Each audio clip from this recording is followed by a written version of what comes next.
Então vamos lá, para a gente iniciar o nosso exercício. Eu deixei 3 tabelas anexadas para você poder baixar e utilizar nesse exercício para a gente poder praticar, colocar melhor assim o aprendizado e você consiga fixar e memorizar. Sempre o importante não é repetir um passo, é você aprender a lógica, aprender cada função e quando ela deve ser utilizada e como ser utilizada.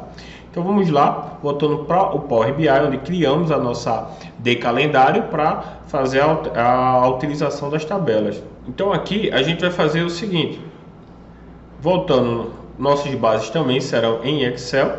A gente vai selecionar essas 3 bases que estão disponíveis. Inicialmente eu posso clicar, eu vou me conectar às próximas bases de uma forma diferente, sempre eu venho aqui pelo visual do Power BI. Agora eu vou clicar, selecionar a base que eu quero e vou adicionar a novas bases pelo Power Query, que ele funciona exatamente igual ao Power BI. Eu consigo me conectar a qualquer outra fonte utilizando ele e fica até de uma forma mais rápida. Como a nova fonte aqui, ó, vou pegar aqui Excel novamente. Eu peguei de evolução, agora eu vou pegar a minha base de vendas para poder fazer a adição dela. Repare que ela vai ser mais rápida, não preciso escolher, anticarregar e transformar. Quando eu seleciono, aparece apenas um OK, porque eu já estou dentro do editor de consultas, então eu não preciso selecionar e informar para o Power BI se eu quero transformar ou se eu quero carregar aquele dado. E por fim, aqui a minha tabela de cadastro de produto. Aí você repara o seguinte, minha base de vendas ela ficou como planilha 1. Eu deixei proposta para vocês verem que quando a gente não altera o nome da planilha para alguma coisa mais intuitiva, ele fica da forma que está lá na aba. O nome da minha planilha é base de vendas, mas a aba era planilha 1. Então a outra também é planilha 1. Então o que é que eu vou fazer?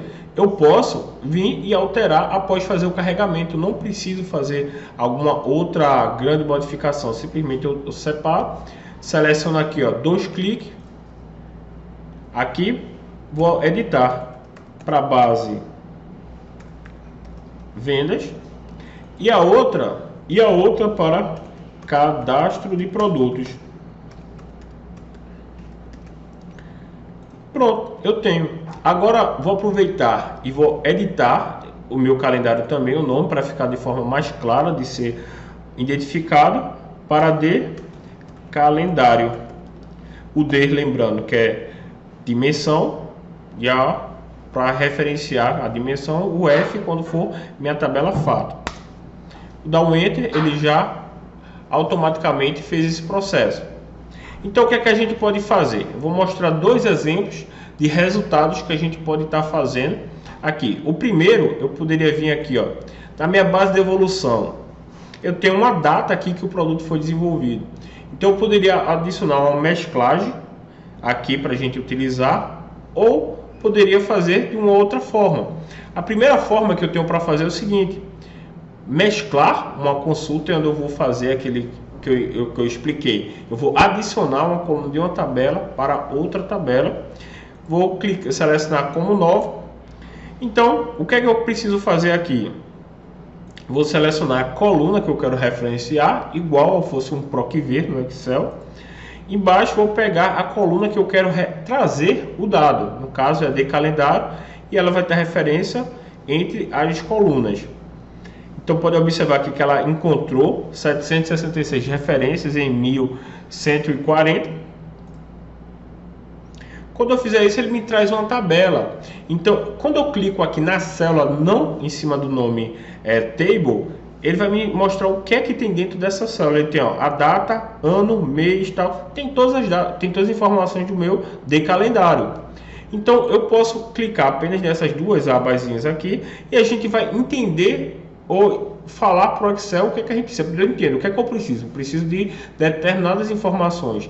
Essas informações eu coloco dentro da minha tabela e vou fazer da seguinte forma: eu vou desmarcar tudo e vou falar as colunas que eu quero que ele traga. Vou falar que eu quero o ano, o mês, o dia e o nome do mês. Só por exemplo. E vou desmarcar usar o nome da coluna original como prefixo. Senão ele vai trazer o nome da coluna que ele está em de calendário, mais o nome da coluna que ele está Então vai ficar duplicado o nome, separado por um ponto, vai ficar legal. Eu falo assim, eu não quero usar o nome da coluna original, quero só a coluna que ele vai trazer e ponto. Então, quando eu dou um OK, olha o que ele fez. Automaticamente ele incluiu aqui o ano, o mês, o nome do mês e o dia. Se eu quisesse, eu poderia fazer isso de uma forma um pouco diferente. Eu vou excluir essas duas etapas e vou simplesmente, agora, vou aplicar a minha modificação aqui. Eu adicionei mais colunas e vou começar a analisar ela. Então, vou colocar apenas algumas visualizações aqui de uma forma bem simples, para que você possa entender e visualizar ele de uma forma bem diferenciada. Então aqui vai ficar da seguinte forma. Eu vou vir aqui abrir minha parte de visualizações e minha parte de campos. Vou colocar aqui duas visualizações. Primeiro, aqui minha coluna, meu gráfico de coluna clusterizadas. Vou clicar nele, ele já adiciona. Vou abrir só um pouco aqui, só para exemplificar. E o segundo, eu vou adicionar uma segmentação de dados nesse campo aqui. E vou deixar um ponto que eu vou fazer. Primeiro vou utilizar minha base de devoluções. Eu quero saber, por exemplo, por dia, quanto eu tive de devolução. Então vamos analisar a nossa tabela, como é que ela está. Vamos na minha base de devoluções, eu vou clicar em qualquer campo dela. Então olha lá, ele mostra por loja, aí tem a data aqui, quanto é que foi devolvido aqui. Então inicialmente eu não vou filtrar por loja, etc. Eu quero só por período. Então aqui eu vou copiar essa segmentação. Então primeiro eu vou na minha base, na minha de calendário, vou trazer aqui o ano para a minha primeira segmentação. Para a minha segunda segmentação eu vou trazer o nome do mês. Então o que é que eu quero fazer aqui? Eu vou primeiro mudar esse ano aqui para uma lista suspensa. E o mês eu vou estar alterando aqui também para vou deixar uma lista suspensa também. Então aqui eu vou fazer da seguinte forma. Para meu gráfico de coluna clusterizadas, eu vou trazer como eixo o dia, aqui da minha de calendário também. E dentro de dia, e como valores, eu vou na minha base de devoluções. Deixa eu fechar aqui. E vou trazer minha quantidade que foi devolvida por dia. Vou trazer para valores. Então, olha como ele mostrou. Eu vou aqui no rolinho, mudar meu eixo Y o tipo de contínuo para categoria, para ele mostrar dia a dia. E olha o que ele mostrou. Eu vou adicionar aqui também em rótulo do dado. Eu vou adicionar o valor. Reparem que ele está trazendo todos o mesmo valor, exatamente igual, entre aquele mesmo ponto. Por quê? O meu eixo ele está vindo da minha base de calendário. Já o meu valor, o meu rótulo, está vindo da minha base de devoluções. Então são tabelas diferentes, são tabelas distintas. Elas não têm relação entre elas para poder fazer. Mesmo que eu filtre aqui o segmento por ano, olha o que vai acontecer. Nada. Se eu segmentar aqui também por mês, nada vai acontecer. Ele pode mudar a sua quantidade, porque fevereiro tem menos dias, tem 28, e dezembro eu tenho 31 dias. Exemplo. Aqui eu vou fazer o seguinte, eu vou criar uma relação para que ele entenda melhor. Para eu não precisar disso na colunas, eu simplesmente crio uma relação. Então eu tenho aqui, ó, deixa eu trazer para cá. Eu tenho o meu de calendário aqui. Então da minha data eu vou trazer aqui para minha base de devoluções pela data da devolução que ele aconteceu. Então olha que automaticamente ele já cria essa relação. Então a gente já consegue ver que já existe agora um tratamento e uma relação entre esses dados. Então perfeitamente ele trouxe aqui cada dado. Eu vou só ordenar aqui em ordem crescente e pelo valor do meu eixo, pelo dia. Então olha que ele já trouxe certinho. Então agora quando eu segmento por ano, ele vai, ou por mês, ele vai mudar exatamente como foi cada mês, cada ano, igual estou mostrando agora. Então 2016, 2015, ele consegue. Ó, 2015 eu não tive nenhum dado, mas 2016 eu tive, 2017 também eu tive. E como foi fevereiro? Fevereiro eu tive esse resultado. Como foi agosto? agosto eu tive esse resultado aqui diferente.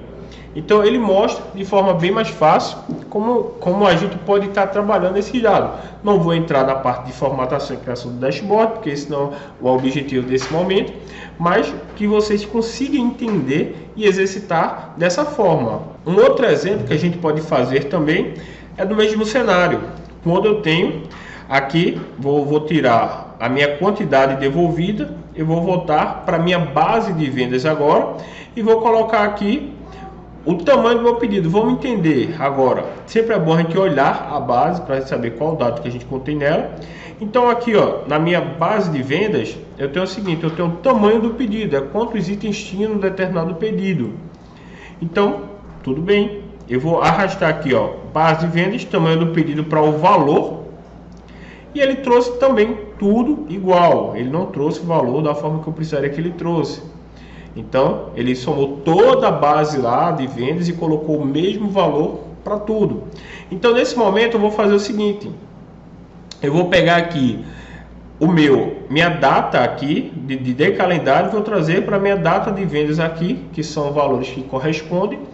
E eu, dessa forma, eu consigo fazer essa relação. Então, olha que automaticamente ele já ajusta para o valor que foi vendido para cada dia, de acordo com o mês e o ano que ele tiver aqui segmentado.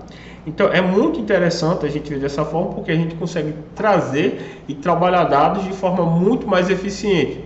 Então se você hoje vai pegar um BI novo, um projeto novo, você já tem seu calendário, você nele deixa ele como padrão e só adiciona as bases novas que são necessárias para poder fazer esse complemento e trazer o dado de forma bem legal e de forma certinha que você precisa.